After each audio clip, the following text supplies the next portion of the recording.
want to switch over to something very important, and this is the main thing I want to talk to you about today, is I want to make sure you understand this distinction, because this is something we can use in virtually every case. Jurors attribute conduct. This is all about causation. It's about attribution for causation.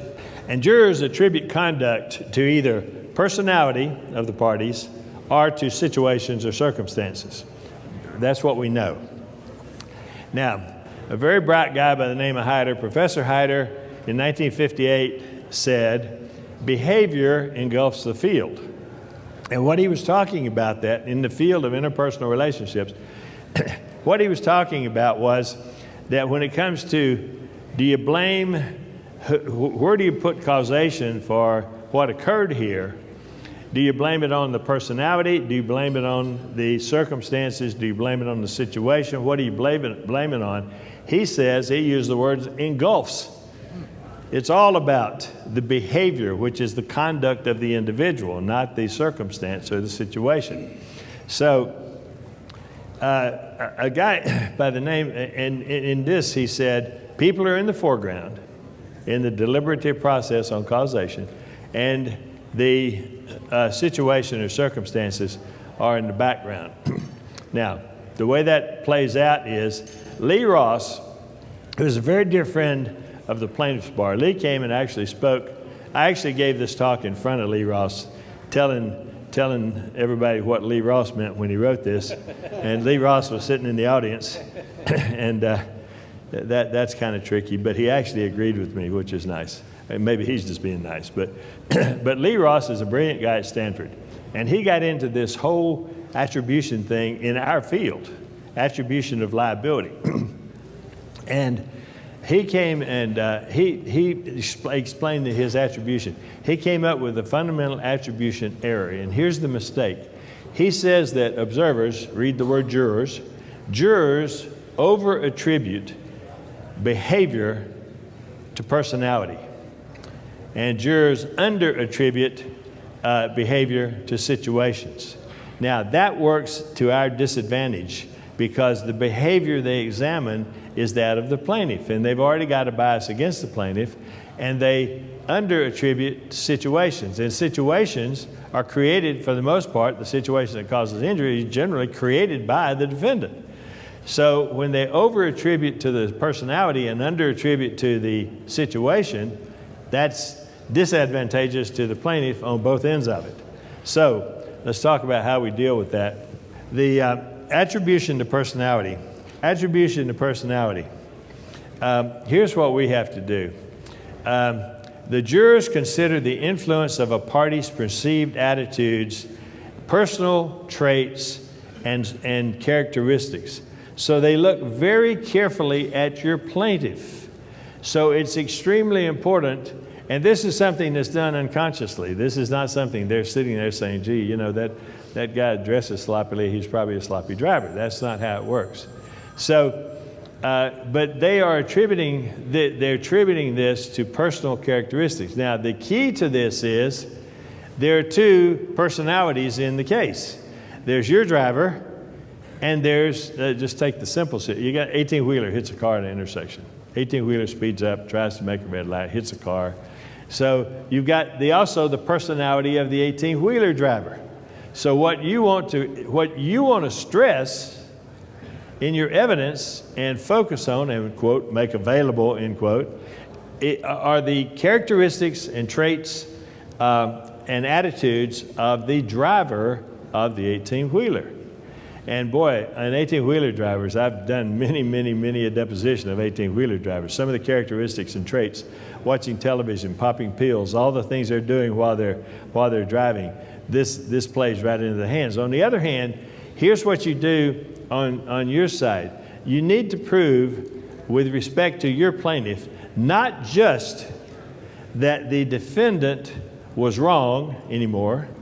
I don't think that's enough. You also have to prove that the plaintiff was right.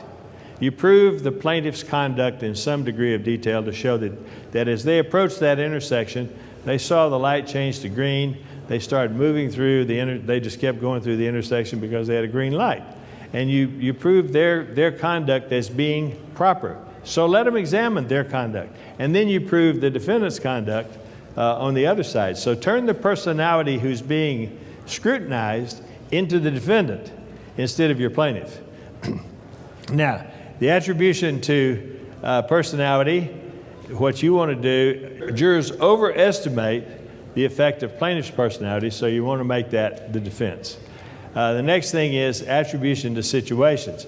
Situation just means the circumstances that they find themselves in. Jurors consider the effects of external forces, situations, and circumstances.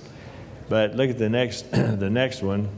Attribution to situations. Jurors underestimate the effect of surrounding circumstances as an influence on causation and damages. So this is what you have to focus on. You have to focus on that the situation was created by the defendant, by the driver. The situation, the decision to try to make it through a red light, the decision to be driving at a high rate of speed, the decision to be driving at a rate of speed that would not allow him to stop in time for the red light. All those things, he created all those circumstances. So you have to point out the circumstances that exist and point out how the circumstances were created by the defendant. I'm not going to go into this. This is a 30-minute speech by itself. But just take my word for it. The experts tell us that information overload makes it more likely that a juror will blame the plaintiff. It's because they start out with a suspicion of the plaintiff, and the more information you give them, the more nuances they can find to find that the plaintiff did something wrong. The plaintiff wants to try a very clean, pristine case. Don't put any extras into it on your plaintiff's conduct. Let them know that your plaintiff did the right thing. Let them know the defendant did the wrong thing. You negate the influence of the personality of the plaintiff on causation and damages, and you focus on the influence of the personality of the defendant on causation and damages.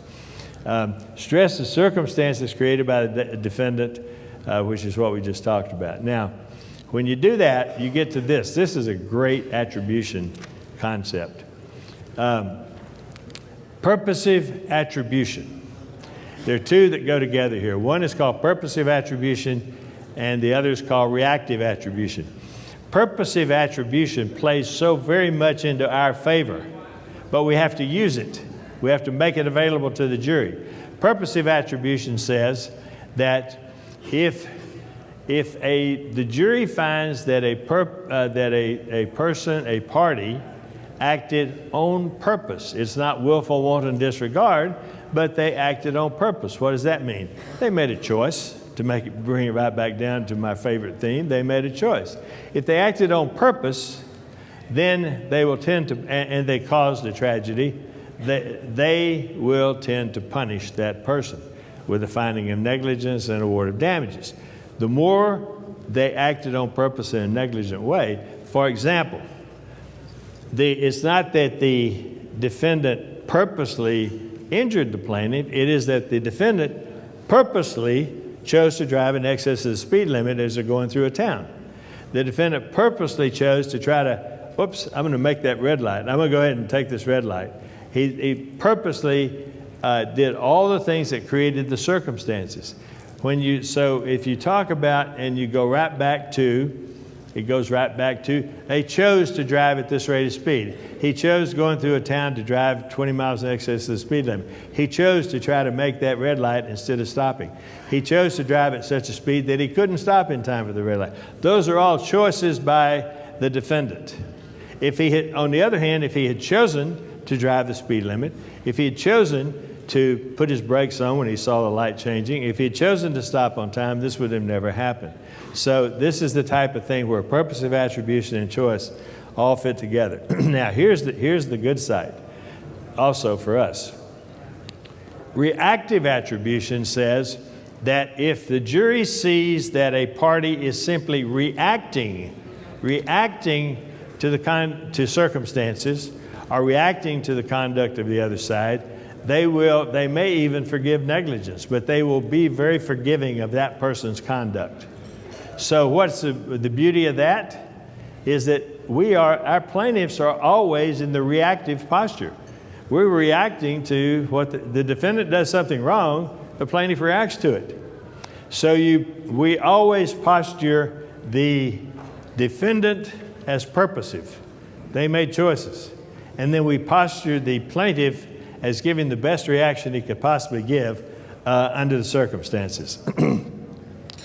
The egocentric attribution just means that I would have done this better than you did. That's all.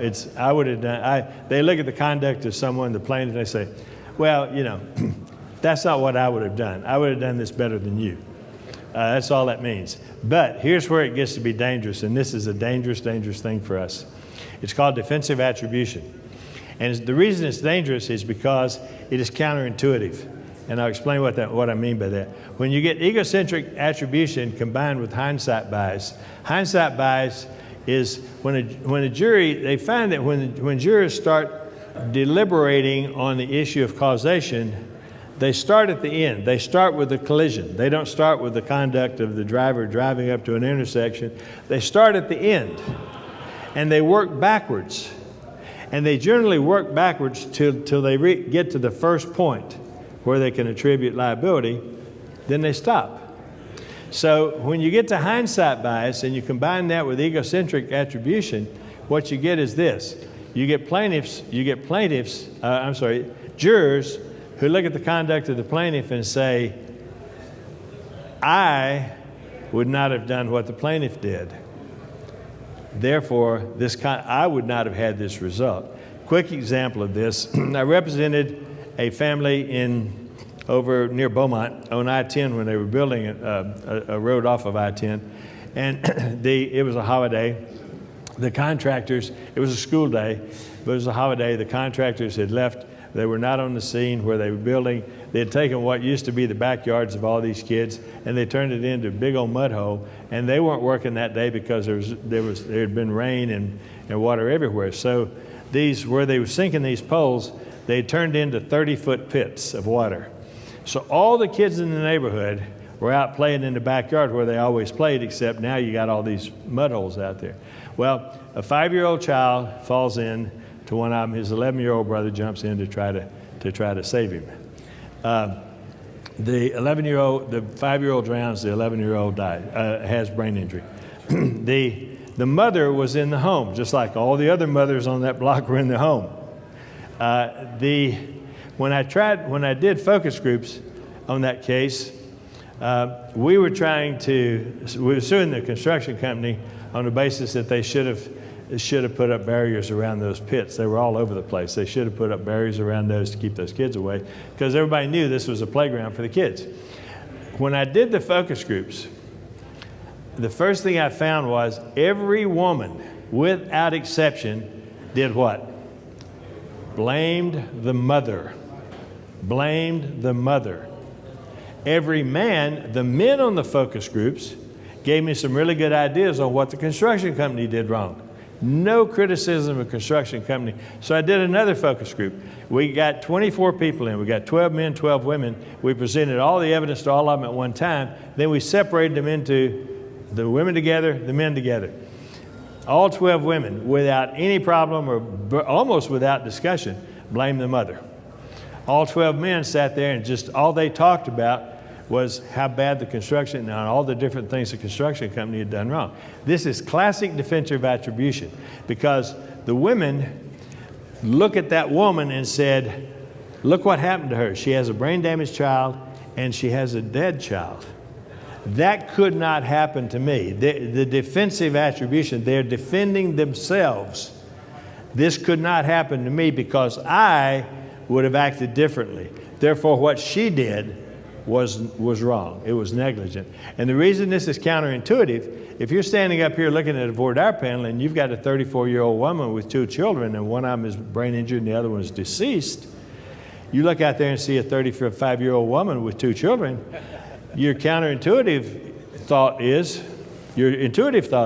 she will be able to identify with my plaintiff. She's good for me because she will understand the loss. Wrong. The fact is, she will defend herself by saying, I couldn't have lost my children because I wouldn't have done what you did, and she'll blame the whole thing on the plaintiff. So that's the extremely important thing about defensive attribution. And now, the intensity factor. The more serious the damages, the more serious the injury, the more serious the tragedy, the more defensive attribution comes into play, because the more they want to distance themselves from it. Okay, so you want to consider striking jurors who share the most similarities with factors which are causative of the injury to the plaintiff.